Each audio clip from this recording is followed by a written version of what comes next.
Marc n'eut même pas le temps de plaisanter. Il venait juste d'enfiler le manteau.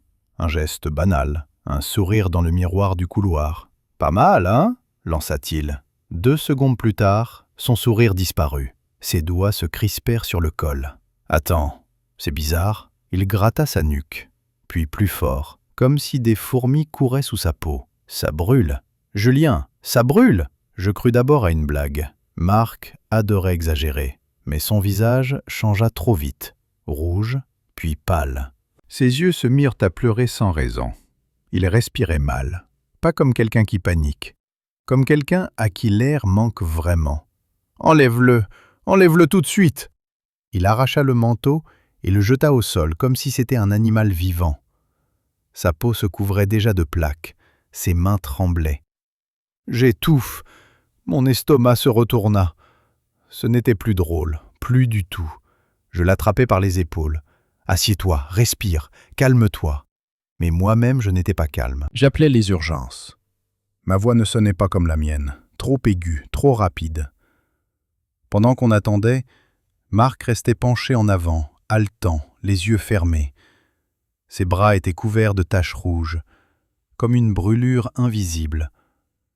Et là, au milieu du couloir, le manteau reposait par terre. Parfait, immobile, innocent. Un simple manteau gris foncé, élégant, neuf, le cadeau de ma femme. Si c'était moi qui l'avais porté ce matin-là, ce serait peut-être moi sur le carrelage, pas lui. Cette pensée me frappa comme un coup de marteau. Les sirènes arrivèrent, trop fortes, trop proches. Les ambulanciers embarquèrent Marc. Question rapide. Allergie, médicaments, produits chimiques ? Je répondais au hasard. Je ne comprenais rien. Allergie à quoi ? Il n'avait jamais été allergique à rien. La porte de l'ambulance se referma. Silence. Et je restai seul dans l'appartement. Seul. Avec ce manteau. 2 jours plus tôt, tout était parfaitement normal. Tellement normal que ça me paraît presque ridicule aujourd'hui. Isabelle revenait d'un déplacement à Milan. Elle voyageait souvent pour son travail. Conférences, fournisseurs, salons professionnels. J'avais l'habitude. Notre vie était réglée comme une horloge. 17 ans de mariage.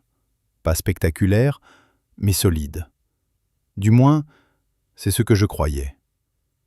Je l'avais récupérée à la gare Pardieu en fin d'après-midi. Elle marchait vers moi avec cette énergie qu'elle avait toujours après ses voyages. Les joues rouges, le sourire large, une valise dans une main, un sac dans l'autre. « Tu m'as manqué », dit-elle. Elle m'embrassa rapidement, comme toujours, naturellement. Rien d'étrange, rien d'inquiétant. Dans la voiture, elle parlait sans arrêt. Les restaurants italiens, un collègue insupportable, un taxi hors de prix, des détails ordinaires. Puis, arrivée à la maison, elle ouvrit sa valise. « Attends, j'ai quelque chose pour toi. » Je levai les yeux de la cuisine. « Encore ?» Elle adorait ramener des petits cadeaux. Des chocolats, des chemises, des babioles inutiles. Elle sortit une housse noire, élégante. « Essaye !» Je l'ouvris. Un manteau. Laine épaisse, coupe parfaite, gris anthracite, le genre de pièce qu'on voit dans les vitrines trop chères. Isabelle, il a dû coûter une fortune. Elle haussa les épaules. « Tu travailles trop, tu mérites mieux que tes vieilles vestes. » Elle souriait, un sourire doux, fier, comme si elle m'offrait quelque chose d'important. Je passai le manteau. Il tombait parfaitement sur mes épaules, presque sur mesure. « Il est incroyable. » Elle semblait soulagée. Je ne l'avais pas remarqué sur le moment, mais maintenant, ce détail me revient. Soulagée, comme si quelque chose s'était bien passé. « Garde-le pour dimanche, » dit-elle. « On ira déjeuner chez ta mère, tu seras élégant. » Dimanche. Aujourd'hui. Le jour où Marc était passé à l'improviste. Le jour où il avait voulu l'essayer. À ma place. Un simple hasard, un geste banal qui venait peut-être de me sauver. À l'hôpital, les médecins parlaient vite, trop technique, Dermatite sévère, réaction aiguë, contact toxique probable. Un interne me demanda « Il a touché un produit récemment? Solvant, désinfectant, produit industriel ?» Non, rien. Puis je pensais au manteau. Je le mentionnais. Il leva les sourcils. « Isolez-le, ne le touchez plus. » Sa voix changea légèrement, plus sérieuse. Ce genre de réaction, ça ne vient pas d'un tissu normal. Pas d'un tissu normal. Je répétais cette phrase toute la nuit, assis sur une chaise en plastique, à regarder Marc dormir sous perfusion. Pas d'un tissu normal. Alors d'où? Je sortis mon téléphone, j'appelais Isabelle. « Allô, tout va bien ?» Sa voix était calme, trop calme. « Marc est à l'hôpital. » Silence. « Comment ça ?» Il a essayé le manteau. Il a fait une réaction violente.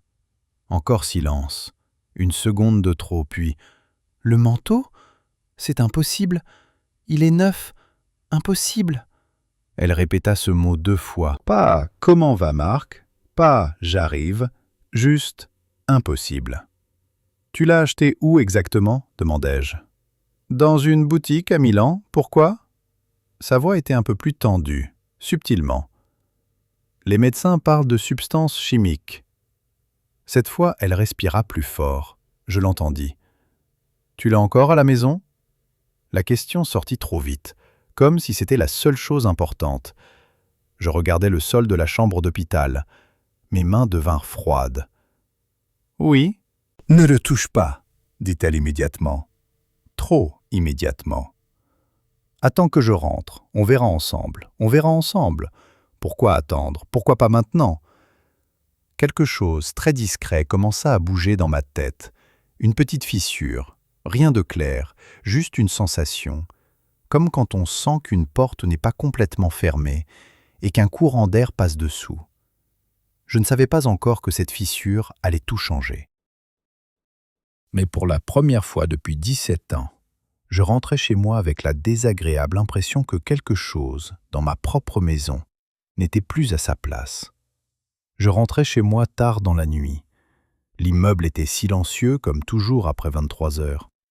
L'ascenseur grinça, les néons du couloir clignotèrent 2 fois, puis s'allumèrent complètement. Les mêmes bruits familiers que j'entendais depuis des années. Et pourtant, ce soir-là, tout semblait différent, comme si quelqu'un avait déplacé les meubles de quelques centimètres sans que je puisse dire quoi exactement. J'ouvris la porte. L'odeur de lessive, le parquet, la cuisine rangée, notre salon, notre vie. Tout était identique, sauf moi. Mon regard alla immédiatement vers le couloir. Le manteau était encore là où Marc l'avait jeté, affalé sur le carrelage comme un animal mort. Je restais à distance. Ridicule. C'était juste un vêtement, un bout de laine. Et pourtant, je n'avais aucune envie de m'en approcher. Les mots du médecin tournaient dans ma tête. Pas un tissu normal. Je pris un sac poubelle dans la cuisine, puis des gants en latex sous l'évier. Je ne sais même pas pourquoi, par instinct, comme si j'allais manipuler quelque chose de dangereux. Je m'agenouillais, attrapais le manteau du bout des doigts. Même à travers les gants, je ressentis une sorte de répulsion. L'odeur, pas forte, mais étrange. Pas l'odeur d'un vêtement neuf. Plutôt métallique, un peu acide, très légère, presque imperceptible. Si je n'avais pas été déjà inquiet, je ne l'aurais jamais remarqué. Je le glissai dans le sac, le fermai soigneusement, double nœud, comme si ça pouvait changer quelque chose. Puis je m'assis sur le canapé, dans le noir, sans allumer la lumière, à fixer ce sac posé au sol, et une pensée me traversa, lente, glaciale. Ce manteau m'était destiné, pas à Marc, à moi. C'était ma taille, mon style, mon cadeau. Si mon frère n'était pas passé par hasard. Je me levai brusquement, allai dans la salle de bain, me regardai dans le miroir. Je me sentais stupide, paranoïaque, c'était absurde. Isabelle ne me ferait jamais de mal. 17 ans de mariage, des vacances, des anniversaires, des dimanches chez ma mère. On ne détruit pas une vie comme ça, pas pour rien. Je répétais ça à voix basse, comme un mantra. Mais quelque chose ne collait plus. Pas le manteau, pas sa réaction au téléphone. Pas cette question. Tu l'as encore à la maison? Pourquoi c'était la première chose qu'elle voulait savoir? Pas « comment va Marc ?» Pas « j'arrive ?» Juste le manteau. Je sortis mon téléphone, tapais « réaction cutanée violente, contact tissu chimique, symptômes ». Des dizaines de résultats. Produits irritants, solvants, acides, pesticides. Puis un mot qui revint plusieurs fois. Neurotoxique. Je déglutis. Certains provoquaient des brûlures, des troubles respiratoires, parfois des complications graves si l'exposition durait. Je refermais l'écran. Non, je devenais fou. Internet dit n'importe quoi. Je posai le téléphone, puis le repris aussitôt. Parce qu'au fond, je savais. Quelque chose n'allait pas. Et je ne pourrais pas dormir sans comprendre. Le lendemain matin, Marc allait mieux. Fatigué, mais stable. Les médecins parlaient d'exposition chimique probable. Ils voulaient analyser ses vêtements. Je leur dis que j'avais isolé le manteau. L'un d'eux me regarda sérieusement. « Faites-le examiner par un laboratoire, pas juste laver, surtout pas. Pas juste laver, comme si c'était une preuve. Pas un accident, une preuve. » En sortant de l'hôpital, je ne rentrai pas chez moi. Je pris le tram, direction Villeurbanne.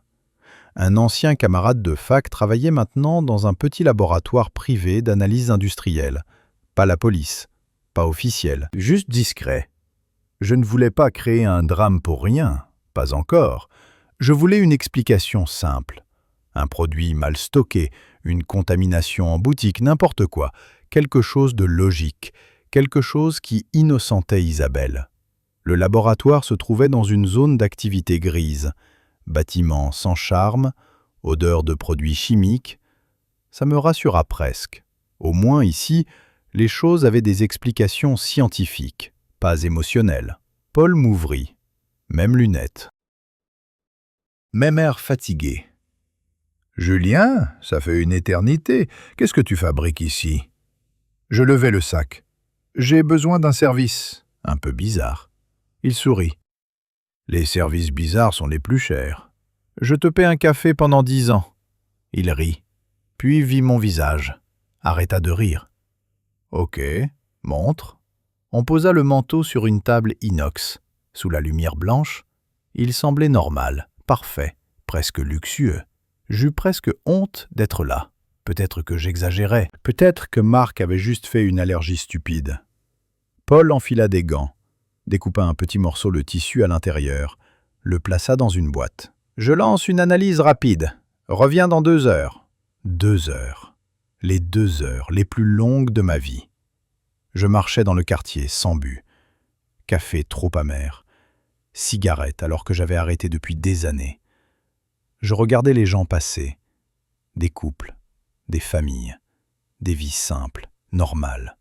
J'enviais leur banalité. Je voulais juste rentrer chez moi et me dire « Tu t'es fait des films, tout va bien. » Rien d'autre. 2 heures plus tard, je revins. Paul ne souriait plus, pas du tout. Il était penché sur son écran, sérieux, trop sérieux. Julien, il hésita. Mon cœur se serra. Dis-moi que c'est rien. Il se passa la main sur le visage. J'aimerais bien. Silence. Puis, ce manteau n'est pas contaminé par accident. Je sentis le sol disparaître sous mes pieds. Comment ça? Il tourna l'écran vers moi. Des graphiques, des chiffres, incompréhensibles. Il y a un composé chimique appliqué volontairement sur la surface intérieure, pas en grande quantité, juste assez pour pénétrer la peau avec la chaleur du corps. Je ne respirais plus. C'est dangereux? Il me regarda droit dans les yeux. Julien, ça n'a rien à faire sur un vêtement. Une pause. Puis très bas, quelqu'un l'a préparé. préparé, pas sali, pas contaminé, préparé, comme un outil, comme un piège. Et soudain, une seule question écrasa toutes les autres. Si quelqu'un l'a préparé, qui savait que c'était pour moi?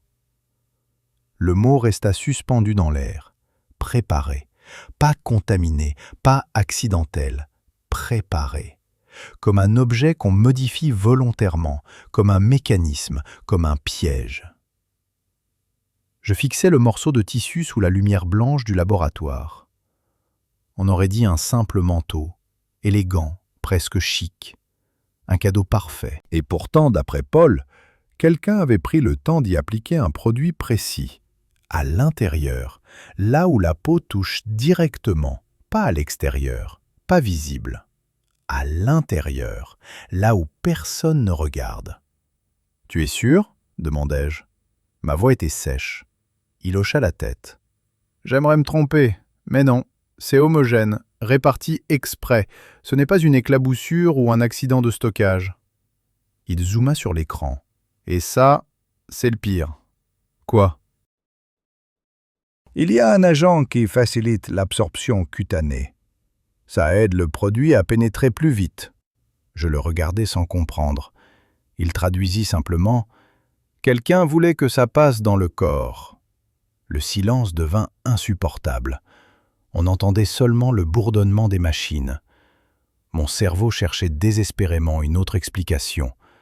Un vendeur malhonnête, un sabotage industriel, une blague stupide, n'importe quoi. Tout sauf. « Tu crois que ça pourrait arriver, par hasard ?» demandai-je. Même moi, je n'y croyais pas. Paul me fixa longtemps, puis secoua la tête. « Non. » Un seul mot, net, sans hésitation. « Non. » Je sentis quelque chose se fissurer à l'intérieur. Pas une émotion violente, pas de colère, juste une sorte de froid. Comme si quelqu'un avait ouvert une fenêtre en plein hiver dans ma poitrine. « Tu penses que c'est dangereux comment ?» insistai-je. Il réfléchit. « Ça dépend de la durée d'exposition. Mais avec la chaleur du corps, la transpiration, ça peut provoquer de graves réactions.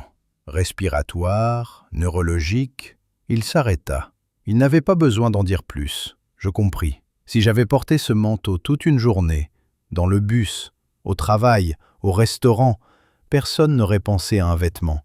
On aurait parlé de malaise, de problèmes de santé, de pas de chance, un accident, un truc naturel, invisible, indétectable, parfait, trop parfait. Je murmurais, quelqu'un a voulu me faire du mal. Paul ne répondit pas. Il n'avait pas besoin, c'était écrit sur son visage. Je rentrais chez moi en tram. Je ne regardais même pas les stations, juste mon reflet dans la vitre. Je me paraissais différent, plus vieux, plus dur. Comme si, en quelques heures, j'avais quitté une vie naïve pour entrer dans quelque chose de beaucoup plus sombre. Je répétais mentalement les faits. Isabelle achète le manteau. Elle me l'offre. Pile à ma taille, pile mon style. Elle insiste pour que je le porte dimanche. Et le dimanche, Marc laissé par hasard et finit à l'hôpital. Un hasard. Encore un hasard. Trop de hasard. Quand on empile trop de coïncidences, ça cesse d'être des coïncidences. Ça devient un plan. Et soudain, une question s'imposa. Qui savait que ce manteau était pour moi? Une seule personne. Isabelle. Mon estomac se noua immédiatement. Non, impossible. Pas elle. Pas après 17 ans. Pas après tout. Je montais les escaliers de l'immeuble. Chaque marche semblait plus lourde. J'entrais. L'appartement était vide, calme, normal. Comme toujours. Et ça me rendait fou. Comment un endroit peut-il paraître identique quand tout vient de basculer? Je posais les clés, restais debout au milieu du salon. Puis, presque malgré moi, je marchais vers le bureau. Je m'assis, allumai l'ordinateur. Je n'avais jamais fouillé dans ses affaires, jamais. Jamais vérifié son téléphone, jamais ouvert ses mails. Je trouvais ça humiliant, pathétique. Quand on aime quelqu'un, on fait confiance. C'était ma règle, mon orgueil. Mais là, la confiance venait de se fissurer. Et sous la fissure, il y avait peut-être quelque chose de bien pire. Je me connectais à l'ordinateur familial.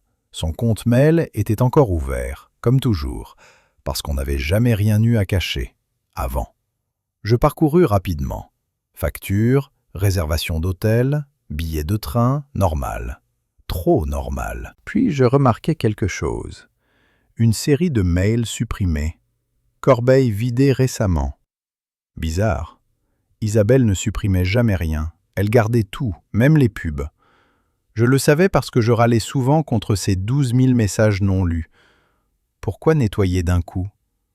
Mon cœur battait plus vite. Je vérifiais les relevés bancaires en ligne. Un virement. 2. 3. Des montants élevés. Vers un nom que je ne connaissais pas.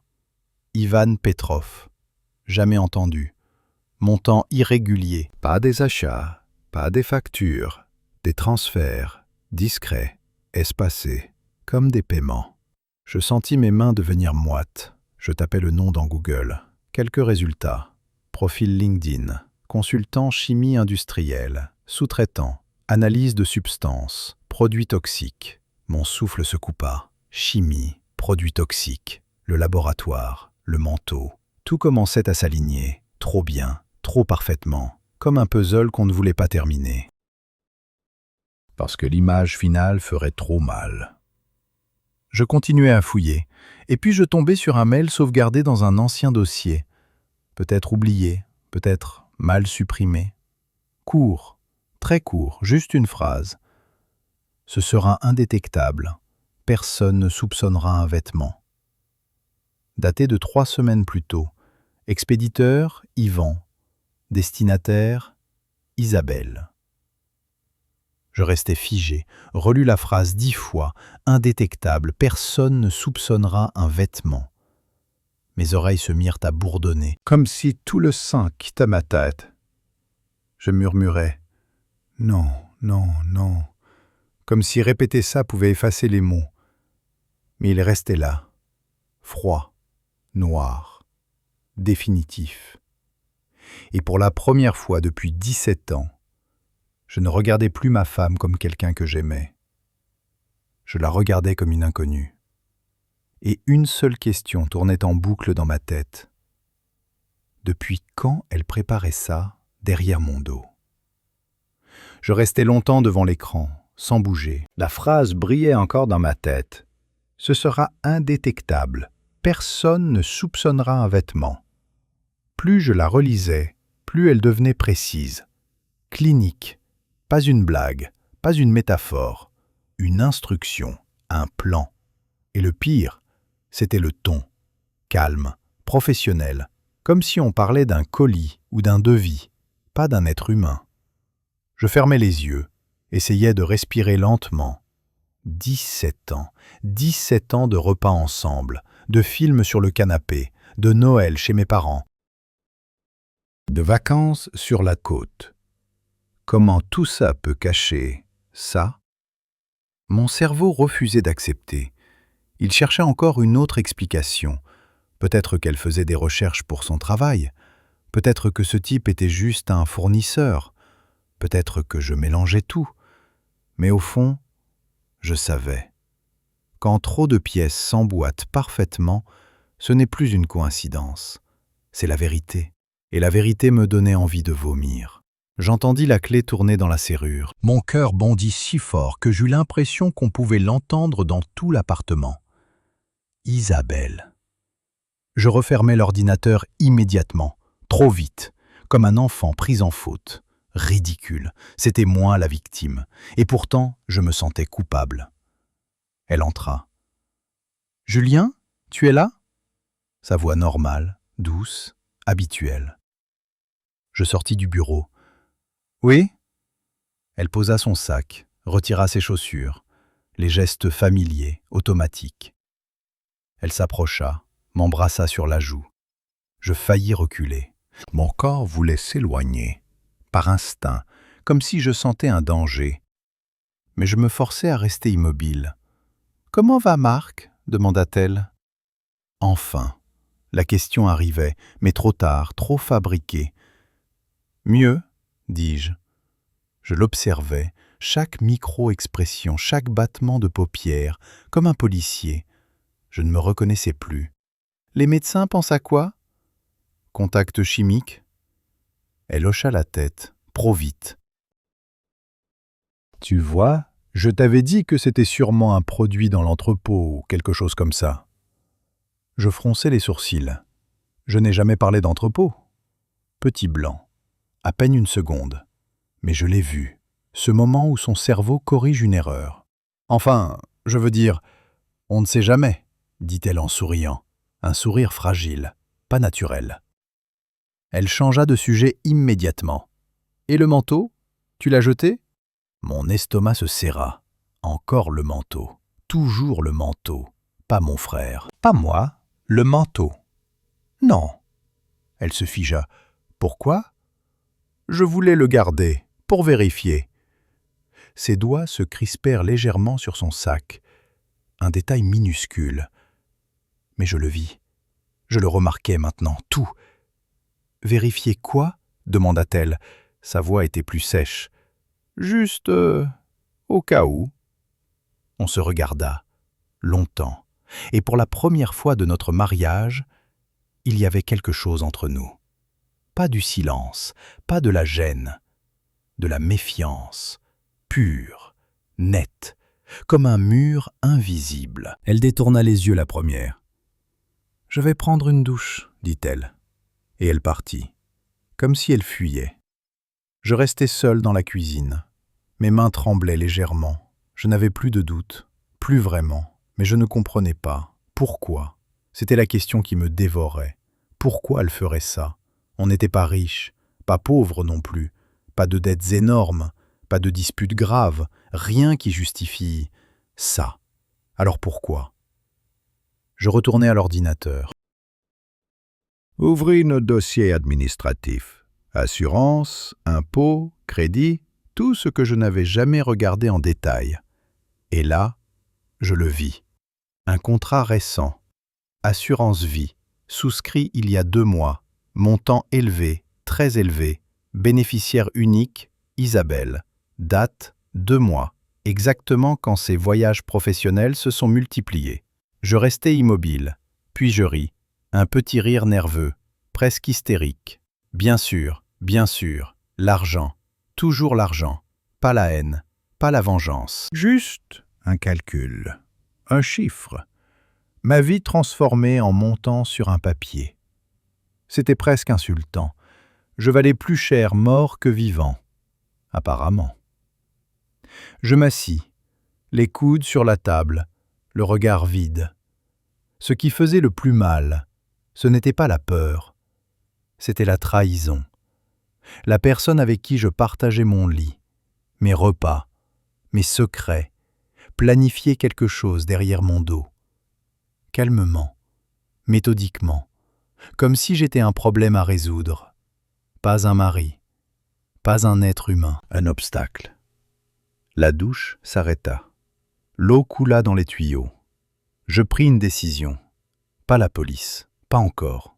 Je voulais comprendre toute l'histoire, tout, pas des soupçons, pas des morceaux, la vérité complète. Et pour ça, j'avais besoin de voir cet Ivan, en face. S'il avait accepté de préparer ce manteau, il accepterait peut-être de parler, pour de l'argent, ou par orgueil. Les gens comme ça aiment se vanter. Je notais son adresse professionnelle. Un petit bureau de consulting chimique, près de la presqu'île. Je sentis quelque chose changer en moi. Plus froid, plus calculateur, comme si l'ancien Julien, naïf, confiant, venait de disparaître, et qu'un autre prenait sa place, plus dangereux, plus lucide.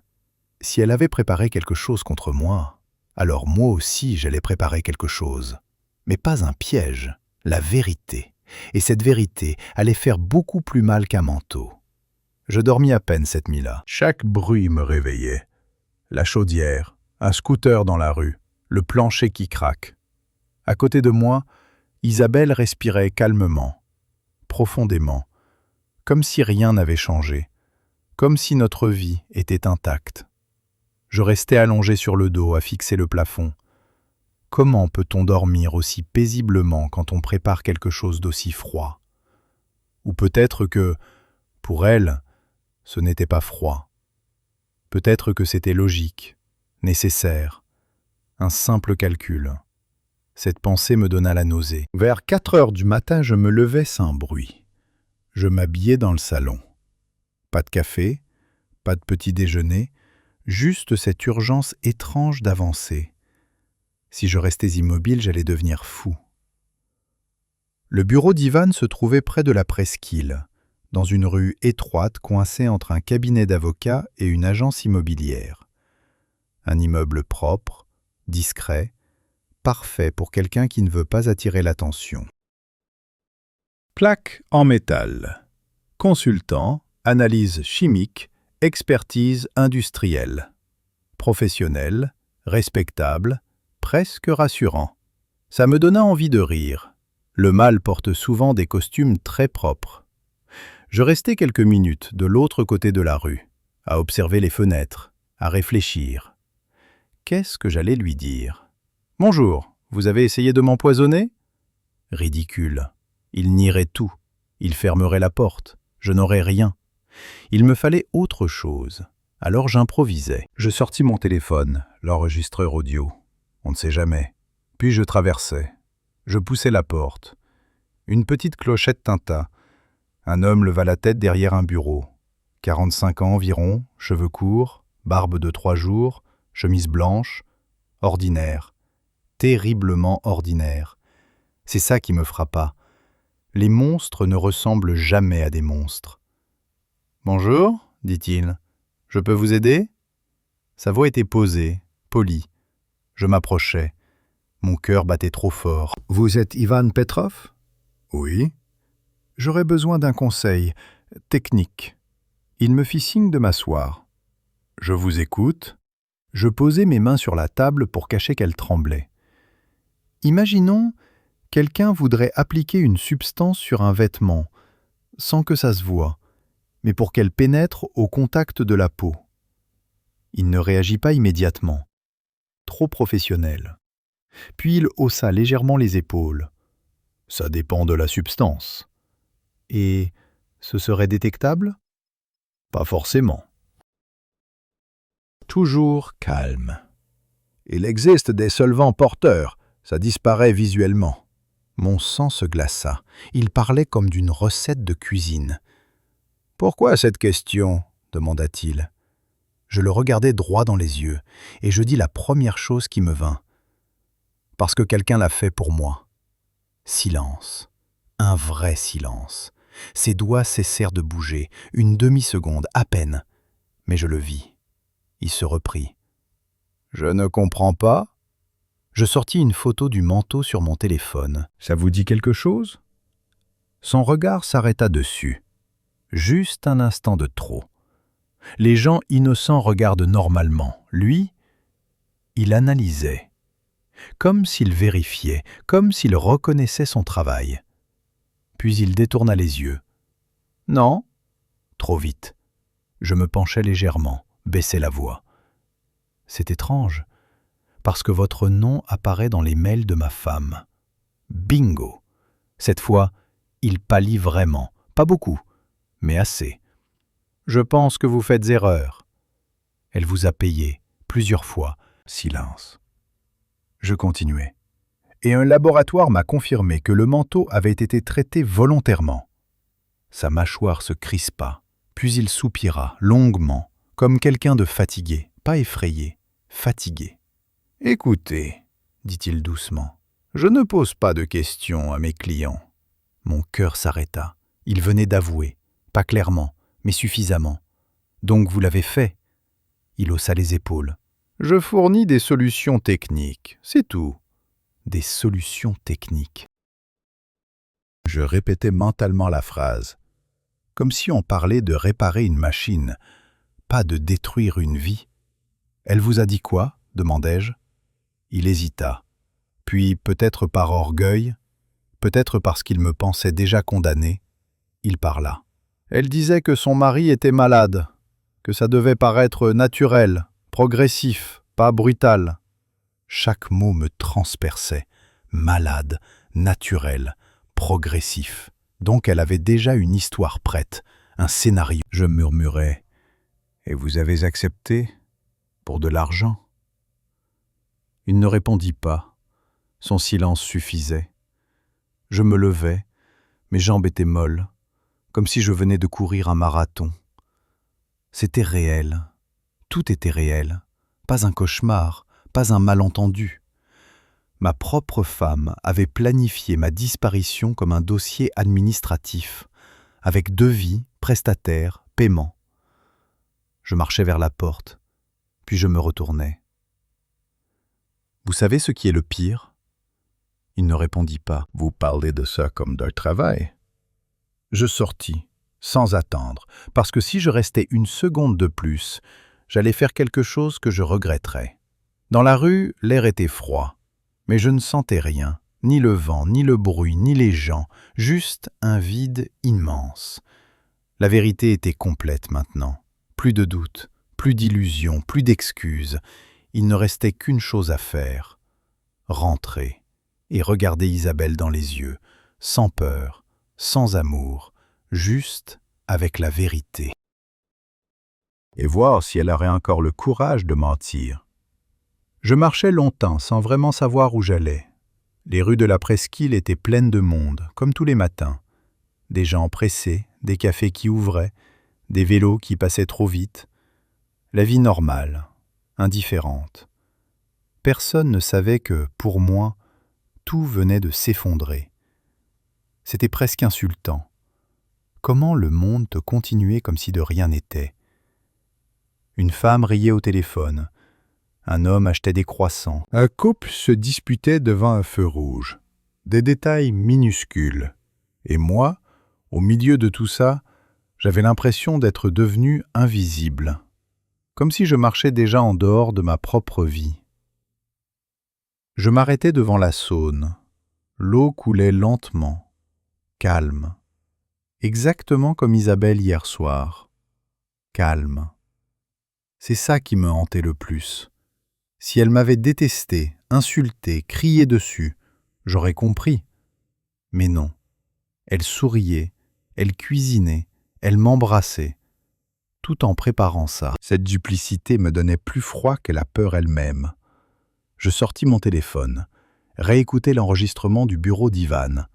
Sa voix, claire, professionnelle. Je ne pose pas de questions à mes clients. Preuve. Pas juridique peut-être, mais pour moi, c'était suffisant. La dernière pièce du puzzle.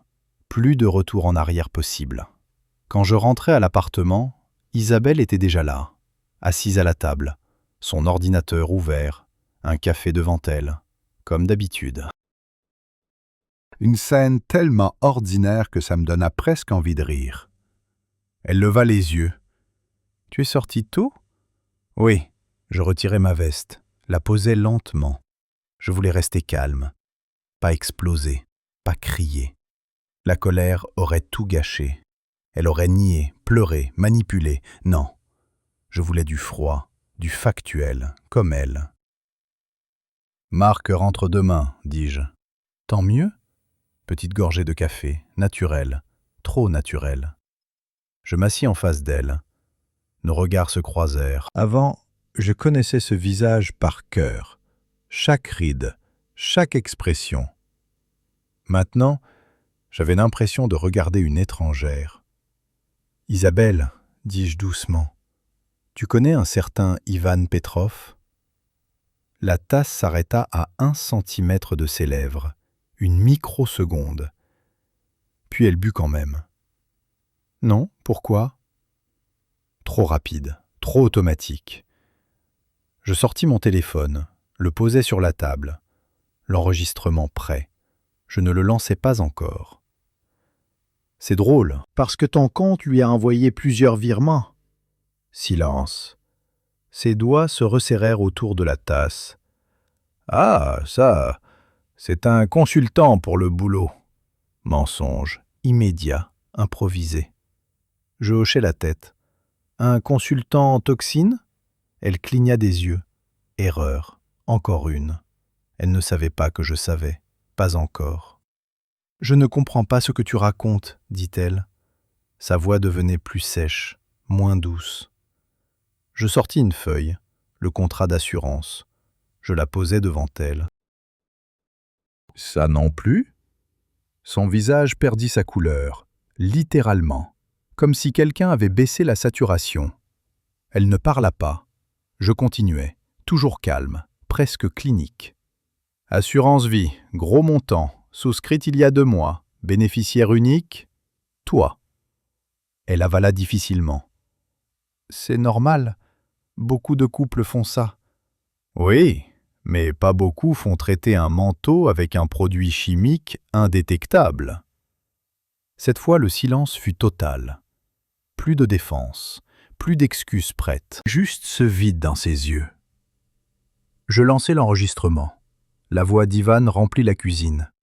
Je ne pose pas de questions à mes clients. Chaque mot tombait comme un marteau. Elle ne bougeait plus, figée. Quand l'audio se termina, on entendait seulement le frigo, ce bourdonnement ridicule, tellement banal. « Pourquoi ?» demandai-je. Pas en criant, pas en accusant, juste « pourquoi ?» C'était la seule chose qui comptait. 17 ans. Pourquoi ? Ses lèvres tremblèrent, puis les larmes vinrent. Mais ça ne me fit rien. Avant, ça m'aurait brisé. Là, rien. Je me sentais piégé, murmura-t-elle. Piégé. Je répétais mentalement le mot. Piégé dans quoi? Cette vie, ce boulot, les dettes. J'avais besoin d'argent, d'un nouveau départ.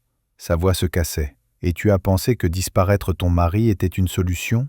Elle ne répondit pas, parce que c'était exactement ça. Un calcul, pas une crise, pas un accident, un plan. Tu sais ce qui est fou? Dis-je doucement. Elle leva les yeux vers moi. Si Marc n'était pas venu aujourd'hui, tu serais peut-être en train d'organiser mes obsèques en pleurant devant tout le monde. Ses épaules secouèrent. Mais je ne ressentais toujours rien. Pas de rage, pas de vengeance, juste une immense fatigue. Comme si quelqu'un venait de m'enlever 17 ans d'illusion d'un coup. « Je vais aller voir la police », ajoutai-je. Ses yeux s'agrandirent. « Julien, attends !»« Non. » Très simple, très calme. « Tu as déjà pris ta décision quand tu as acheté ce manteau ?» Je me levai, allai dans la chambre, pris un sac, quelques vêtements. Elle me suivit. « On peut parler, trouver une solution ?» Je me retournai. « Tu en as déjà trouvé une, ta solution. » Silence. Je pris mes clés. Avant de sortir, je la regardai une dernière fois. Cette femme avec qui j'avais partagé presque la moitié de ma vie. Et je ne voyais plus rien de familier. Juste quelqu'un capable de me regarder dans les yeux, tout en préparant ma disparition. « Je ne te reconnais plus, dis-je. » Puis je partis. La porte se referma doucement. Pas de fracas, pas de drame. Juste un clic discret, comme la fin d'un contrat. Dans la rue, l'air était froid. Mais pour la première fois depuis des jours, je respirais normalement. J'étais vivant, simplement vivant, grâce à un hasard stupide, un frère curieux, un manteau essayé au mauvais moment. La vie tient parfois à presque rien. Je levai les yeux vers le ciel gris de Lyon, et je compris quelque chose. La trahison ne fait pas toujours du bruit. Parfois, elle arrive enveloppée dans un cadeau élégant, avec un sourire. Et c'est ça qui la rend la plus dangereuse. Je ne suis pas allé directement au commissariat, pas tout de suite. Mes jambes m'ont conduit ailleurs, presque automatiquement, comme si mon corps refusait encore d'accepter ce qui venait de se passer. Je marchais sans direction précise, les mains dans les poches, le regard vide. Les vitrines défilaient, des manteaux exposés derrière le verre, propres, élégants, parfaits. Je ralentis devant l'une d'elles, un modèle gris anthracite, presque identique, même coupe, même style. Pendant une seconde, mon cœur se serra. Un simple vêtement, un objet banal. Et pourtant, maintenant, je savais qu'un objet peut devenir une arme, silencieuse, invisible. Personne ne soupçonne jamais un cadeau. C'est ça le pire. On se méfie des inconnus, jamais de la personne qui partage votre lit. Je finis par m'asseoir sur un banc près de Bellecour, le téléphone dans la main. Je relus les preuves, les virements, les mails, l'enregistrement. Chaque élément confirmait la même chose. Il n'y avait plus d'ambiguïté, plus de peut-être, plus de doute, juste une vérité froide. Si Marc n'était pas venu dimanche, je ne serais peut-être pas assis ici. Je serais peut-être à l'hôpital. Ou pire. Et tout le monde aurait parlé de malchance, de santé fragile, de destin. Personne n'aurait imaginé qu'un manteau pouvait être la cause. C'était ça, leur plan. Quelque chose de propre, de discret, sans bruit, sans trace. Je réalisais alors quelque chose qui me donna des frissons. Isabelle m'aurait accompagné à l'hôpital. Elle aurait tenu ma main. Elle aurait pleuré. Elle aurait joué le rôle parfaitement, comme la veille au soir, comme tous ces mois. Cette pensée me fit plus mal que tout le reste. Pas la peur, pas l'argent, pas même la trahison. Non, le théâtre, la comédie, la facilité avec laquelle elle aurait pu prétendre. Je me levai enfin, direction le commissariat du 2e arrondissement, porte automatique, lumière blanche, odeur de café froid, encore cette ambiance administrative. Décidément, les moments importants de ma vie se passaient toujours dans des bâtiments tristes. Mariage, hôpital, police. On me fit attendre. Puis un officier m'invita dans un petit bureau. « Je peux vous aider ?» Je posai mon téléphone sur la table. Mes mains ne tremblaient plus. Étrangement calme, comme si tout était déjà décidé. Je voudrais signaler une tentative d'atteinte volontaire. Il leva les yeux, intrigué. Alors je racontai tout, du manteau, de Marc, du laboratoire, d'Ivan, des virements, des mails, de l'assurance. Plus je parlais, plus ça sonnait irréel, comme si je racontais un film, pas ma vie. Mais les preuves étaient là, tangibles, froides, numériques. À la fin, l'officier resta silencieux quelques secondes. Puis il dit simplement « Vous avez bien fait de venir ». Ces mots me frappèrent plus que je ne l'aurais cru. Bien fait. Pour une fois, j'avais réagi à temps, pas attendu, pas pardonné, pas fermé les yeux. Bien fait. Les jours suivants passèrent dans un brouillard étrange. Déposition, questions, relecture, dates, horaires, chaque détail de ma vie disséqué sur des feuilles de papier. Isabelle fut convoquée, puis retenue pour interrogatoire. Je n'ai pas assisté à ça, je ne voulais pas. Je n'avais plus rien à lui dire, plus rien à entendre. Tout avait déjà été dit par les faits. On me proposa de rentrer à l'appartement, récupérer des affaires en présence d'un officier. Procédure standard. J'acceptais. Quand j'ouvris la porte, une odeur familière m'accueillit.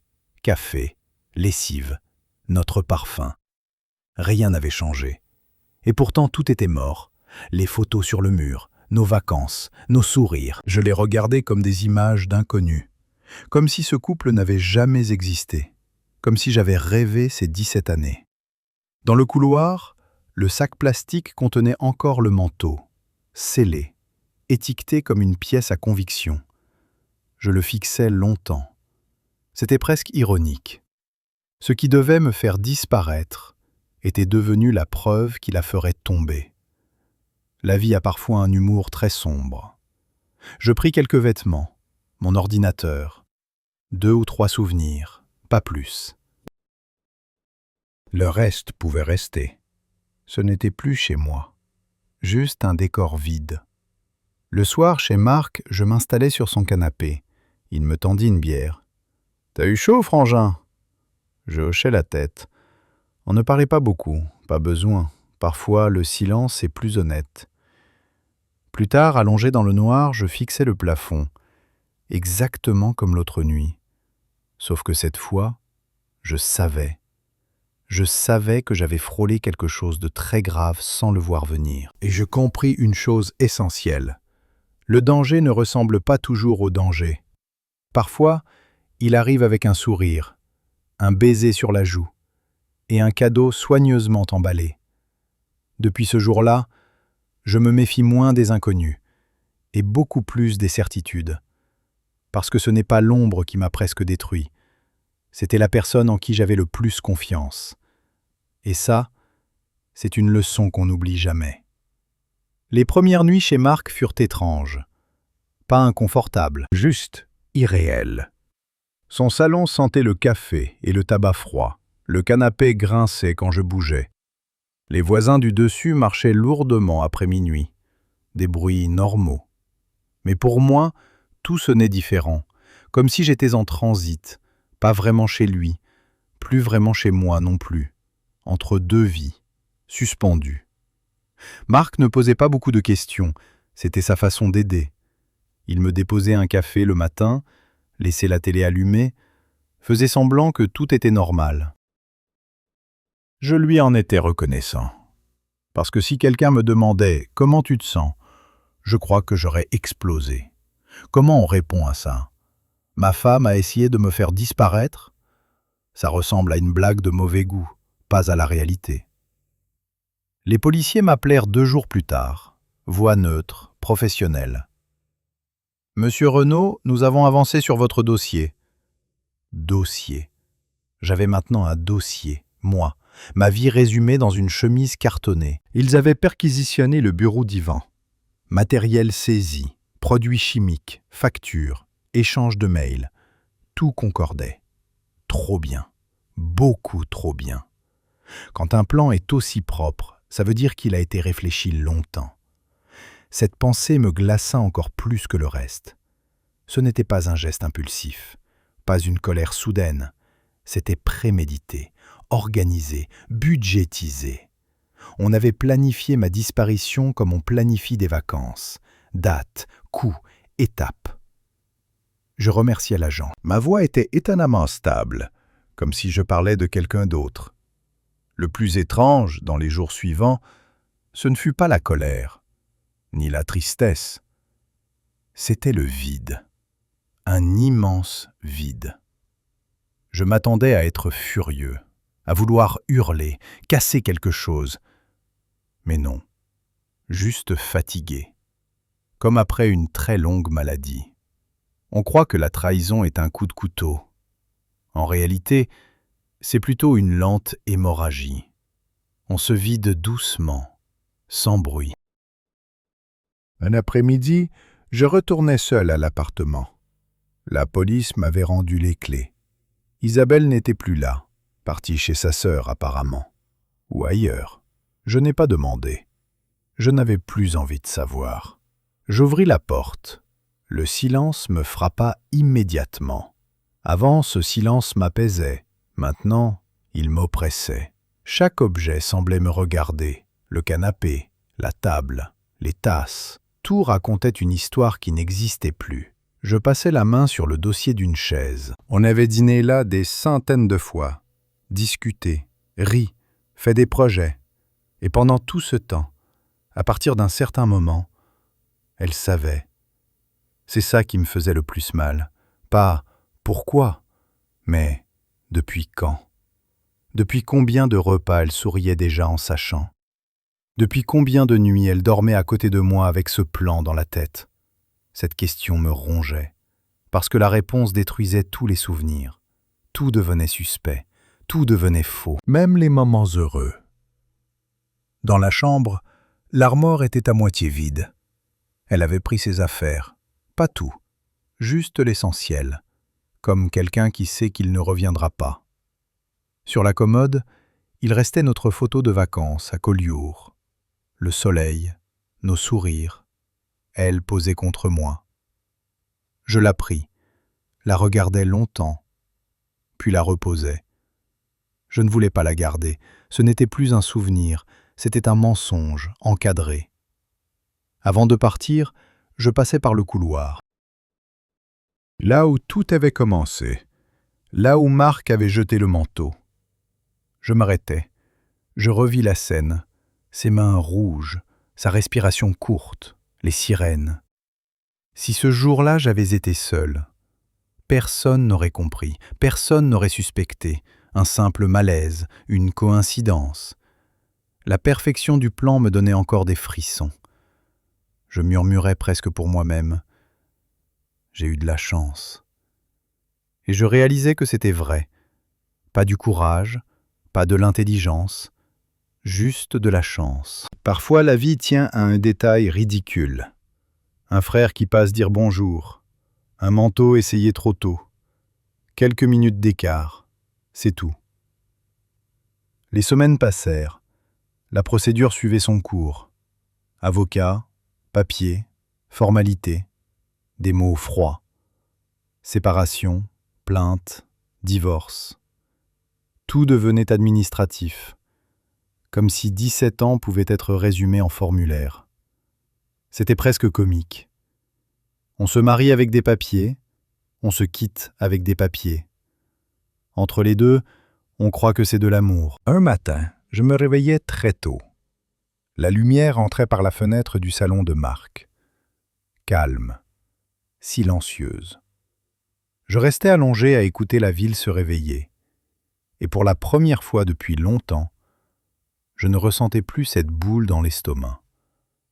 Juste une fatigue douce. Et quelque chose d'autre. Une sorte de gratitude étrange. Parce que malgré tout, j'étais encore là. Encore vivant. Encore capable de respirer. Ça paraît banal. Mais après avoir frôlé quelque chose d'aussi invisible, chaque respiration devient précieuse. Parfois, les gens me demandent si j'ai vu des signes avant, des indices, des avertissements. La vérité ? Non. Rien. C'était ça le plus effrayant. Tout semblait normal.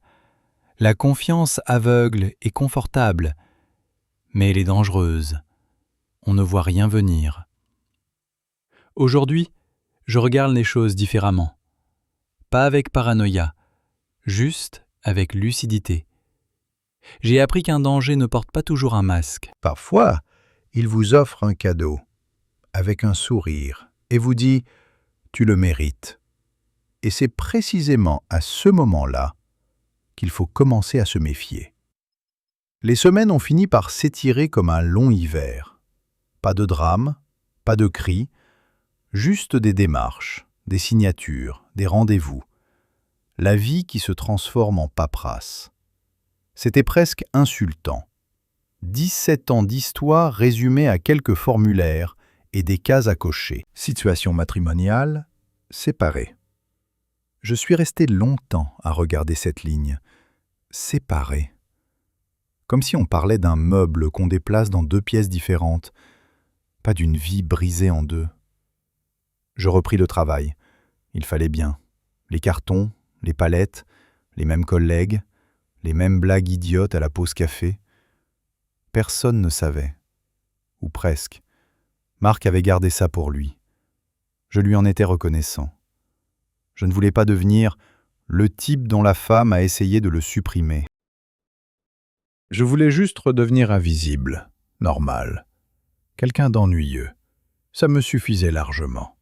Au début, c'était difficile. Chaque bruit me faisait sursauter, chaque appel inconnu me tendait. Puis, lentement, le corps s'habitue, l'esprit aussi. On s'adapte à tout, même au pire. C'est à la fois rassurant et terrifiant. Un soir, en sortant du boulot, je passais devant une boutique de vêtements. Sans vraiment réfléchir, j'entrais. Pas pour acheter, juste pour regarder. Les portants, les manteaux, les vestes. Des gens essayaient des tailles devant les miroirs. Je restais immobile au milieu du magasin, à observer. Avant, je n'aurais rien ressenti. Maintenant, chaque manteau me semblait suspect. Ridicule, je le savais, mais impossible de m'en empêcher. La vendeuse s'approcha. « Je peux vous aider ?» Je souris. Non, je regarde seulement. Je sortis presque aussitôt. Encore trop tôt. Certaines choses prennent du temps. La procédure judiciaire avançait. Ivan avait parlé, beaucoup. Apparemment, l'argent délie les langues. Il avait gardé des traces de tout, devis, produits, instructions, comme s'il était fier de son professionnalisme. Il ne me connaissait même pas. Pour lui, j'étais un dossier, un contrat, une somme. C'est fou comme on peut devenir un simple chiffre dans la vie de quelqu'un. Et Isabelle, elle avait confirmé. Pas en criant, pas en se justifiant, juste fatiguée, comme si elle avouait une erreur de gestion. Je ne voyais pas d'autre solution. Cette phrase m'a hanté pendant des jours. Pas d'autre solution. Comme si parler, partir, divorcer n'existait pas. Non. Sa première idée avait été de m'effacer, comme une tache sur un papier. Je crois que c'est ça qui m'a définitivement détaché. À partir de là, je n'ai plus ressenti de colère, plus rien, juste une immense distance, comme si elle avait déjà quitté ma vie bien avant moi. Un dimanche matin, je retournais marcher seul le long de la Saône. Même endroit que le jour où tout avait basculé. Même banc, même eau grise. Je m'assis, les mains croisées, le vent froid sur le visage. Et je pensais à quelque chose d'étrange. Si Marc n'était pas venu ce jour-là, je n'aurais jamais su. Jamais. Je serais peut-être devenu un simple fait divers, un homme fragile, une complication médicale. Les gens auraient secoué la tête. Quelle malchance. Isabelle aurait pleuré à l'enterrement. Mes collègues auraient envoyé des fleurs. Et tout le monde serait passé à autre chose. Cette idée me donna des frissons. On croit toujours que le danger est spectaculaire, bruyant, évident. En réalité, il peut être silencieux, poli, presque élégant, comme ce manteau. Je sortis mon téléphone. Je regardais la dernière photo que j'avais gardée. Pas d'elle, pas de nous. Une photo de Marc à l'hôpital, fatigué, mais vivant. Je souris. Au fond, c'était lui le héros de cette histoire, sans le savoir, sans le vouloir. Juste parce qu'il avait dit « je peux l'essayer ». Parfois, une vie tient à une phrase aussi simple que ça. Le soleil commençait à tomber derrière les immeubles. La lumière devenait dorée, calme, paisible. Je respirais profondément, longuement.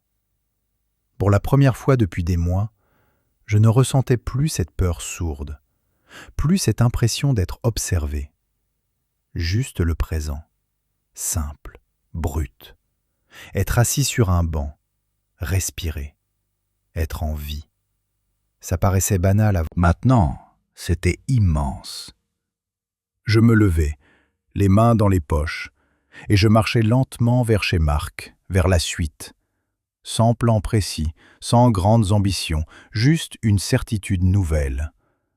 Je ne regarderai plus jamais les gens avec une confiance aveugle. Mais je ne vivrai pas non plus dans la peur, parce que survivre à une trahison pareille vous apprend une chose essentielle. La vie est fragile, ridiculement fragile. Et parfois, elle tient simplement au fait qu'un autre a essayé votre manteau avant vous. Les mois ont fini par lisser les angles. Pas effacés, jamais, mais lissés, comme une cicatrice qui cesse de brûler sans disparaître. J'ai loué un petit studio à Villeurbanne. Rien d'extraordinaire. Une pièce principale, une kitchenette, une fenêtre qui donne sur une cour intérieure, silencieuse, presque triste. Mais ça me convenait.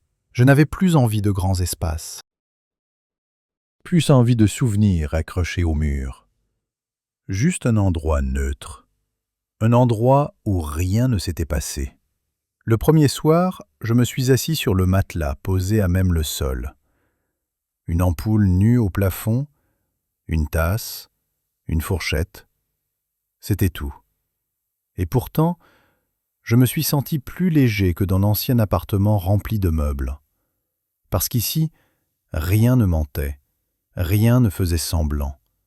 C'était vide, honnêtement vide. Pas comme avant. Parfois, la nuit, Je repensais aux détails. Pas aux grandes scènes, pas à la police, pas aux aveux. Non, aux petites choses, celles qui font le plus mal. Le café qu'elle me préparait, ses messages « Tu rentres à quelle heure ?» les « Fais attention à toi ?» Toutes ces phrases normales. Maintenant, elles me semblaient presque surréalistes. Comment on peut dire « Fais attention » quand on prépare quelque chose derrière le rideau? C'est cette contradiction qui me hantait le plus. La capacité humaine à jouer un rôle, à sourire parfaitement, pendant que tout s'écroule en coulisses. Depuis, je me méfie des gestes trop parfaits, des attentions trop soudaines, pas par paranoïa, juste par instinct. Un instinct que je n'avais jamais développé avant, parce que j'avais toujours cru que l'amour suffisait. Maintenant, je sais que l'amour peut coexister avec des calculs froids. Et ça, c'est plus effrayant que la haine. Un matin, Marc est passé m'aider à monter une étagère. On a galéré pendant 1 heure pour 3 vis. On a ri, vraiment ri. Un rire simple, stupide, comme quand on était gamin.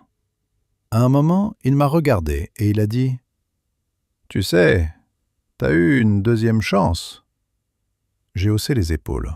« Ouais. Beaucoup de gens ne l'ont pas. » Il avait raison. Je n'avais pas gagné. Je n'avais pas été plus malin. J'avais juste eu de la chance. Et cette chance me donnait une drôle de responsabilité, celle de ne pas gâcher la suite. Le jour où le divorce a été officiellement prononcé, je n'ai rien ressenti. Aucune grande émotion. Pas de larmes, pas de colère. Juste un stylo qui glisse sur du papier. Une signature. C'est tout. 17 ans résumés à une ligne. C'est presque insultant, la simplicité administrative des ruptures. En sortant du tribunal, j'ai marché longtemps, sans but, comme toujours. Puis je me suis arrêté devant une vitrine. Encore des manteaux, alignés, propres, élégants. Je les ai regardés quelques secondes. Et pour la première fois, je n'ai rien ressenti. Pas de peur, pas de méfiance, juste un vêtement. Rien de plus. Je crois que c'est à ce moment-là que j'ai compris que c'était vraiment fini. Pas l'histoire judiciaire, pas les souvenirs, mais la peur. Elle avait perdu son pouvoir. Aujourd'hui, quand je repense à tout ça, je ne vois plus un drame. Je vois une leçon, brutale, injuste, mais claire. On croit toujours que les catastrophes arrivent avec du bruit, des cris, des portes qui claquent. En réalité, elles arrivent parfois très doucement. Avec un sourire, un baiser, un cadeau soigneusement emballé. Et c'est exactement pour ça qu'elles sont dangereuses. Parce qu'on ne se protège jamais de ce qu'on aime. Moi, je me suis presque perdu à cause de ça. À cause d'un simple manteau, d'un tissu gris, d'un geste attentionné. Si quelqu'un m'avait raconté cette histoire avant, j'aurais ri. J'aurais dit que c'était exagéré, impossible. Et pourtant, ma vie a tenu à quelques minutes, à un frère curieux, à un hasard idiot. Parfois, survivre ne tient pas au courage, ni à l'intelligence, juste à la chance. Une chance fragile, ridicule, mais suffisante. Je marche souvent le long de la Saône maintenant, le soir, quand la ville devient calme. J'écoute l'eau, je respire, et je me rappelle simplement une chose. Je suis encore là. Et parfois, c'est déjà énormément. Avec le temps, les souvenirs ont cessé d'être tranchants. Ils ne piquent plus. Ils pèsent. C'est différent. Avant, chaque détail me réveillait en sursaut. Maintenant, ils passent comme des ombres, présents, mais lointains, comme s'ils appartenaient à la vie de quelqu'un d'autre. Parfois, je me surprends à parler de cette période au passé, comme si je racontais un vieux film. À l'époque, comme si ce n'était pas moi. Comme si ce Julien-là avait disparu quelque part entre la mairie, l'hôpital et le commissariat. Peut-être que c'est vrai. Peut-être qu'on ne survit pas à certaines choses sans laisser une version de soi derrière. Je me suis créé de nouvelles habitudes, très simples, presque ridicules. Faire mon café le matin, toujours la même tasse. Marcher jusqu'au travail au lieu de prendre le bus. Regarder les gens sans réfléchir. Respirer l'air froid. Des gestes minuscules. Mais ils me rappellent que tout est normal, que rien ne me guette, que personne ne prépare quoi que ce soit derrière mon dos. Cette normalité est devenue un luxe. Avant, je ne la remarquais même pas. Maintenant, je la protège. Un soir d'automne, Marc m'a invité à dîner. Rien de spécial, des pâtes, du vin pas cher, la télé en fond. On parlait de foot, de boulot, de trucs idiots. Puis il a posé sa fourchette et m'a regardé. « Tu lui en veux encore ?» J'ai réfléchi, longtemps, plus que je ne l'aurais cru. La colère, c'est épuisant. On ne peut pas la porter toute sa vie. Ça finit par nous ronger plus que l'autre. Alors j'ai secoué la tête. Non. Vraiment ? Je crois que je suis juste passé à autre chose. Ce n'était pas du pardon, pas de la compréhension. Juste une fatigue immense. Comme quand on arrête de se battre contre la pluie. On accepte juste d'être mouillé. Et on avance. Il y a quand même des moments étranges, des petites piqûres inattendues. L'autre jour, au supermarché, une femme devant moi a acheté un manteau pour homme. Un cadeau sûrement. Elle souriait en le pliant dans son sac. Pendant une seconde, mon cœur a accéléré, instinctivement. Puis je me suis presque moqué de moi-même. Le monde n'est pas rempli de pièges, juste de gens normaux. Tout le monde ne prépare pas une trahison, heureusement. Sinon, on ne pourrait plus vivre. Alors j'ai respiré, et j'ai laissé passer. Comme on laisse passer une vieille douleur dans le genou quand il va pleuvoir. Ça existe encore, mais ça ne contrôle plus rien. Parfois, je repense à cette dernière phrase d'Isabelle. Je ne voyais pas d'autre solution. Je l'ai retournée 1000 fois dans ma tête, et j'ai fini par comprendre quelque chose. Ce n'était pas à propos de moi, pas vraiment.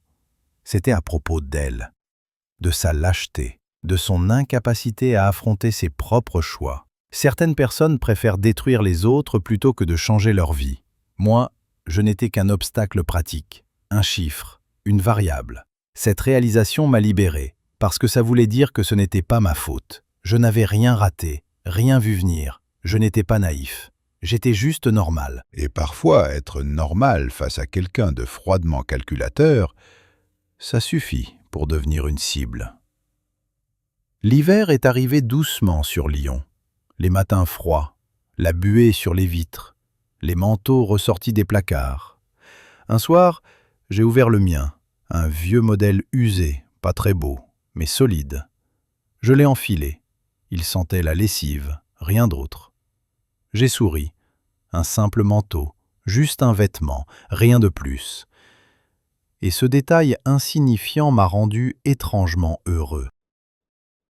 Parce que ça voulait dire que tout redevenait banal, normal, sans menace cachée. Si quelqu'un me demandait aujourd'hui ce que j'ai appris de toute cette histoire, je ne parlerai pas de vengeance, ni de justice, ni même de trahison. Je dirais simplement ceci. Ne prenez jamais la tranquillité pour acquise. Se réveiller, boire un café, marcher dans la rue, respirer, ça paraît ridicule, mais c'est immense. Parce qu'il suffit parfois d'un détail minuscule pour que tout disparaisse. Un message, un mensonge ou un manteau posé sur une chaise. Moi, j'ai eu de la chance. Une chance stupide, un hasard, mais suffisante. Et chaque matin, quand j'ouvre les yeux, je me rappelle juste ça. Je suis encore là. Et après tout ce qui s'est passé, c'est déjà une victoire silencieuse.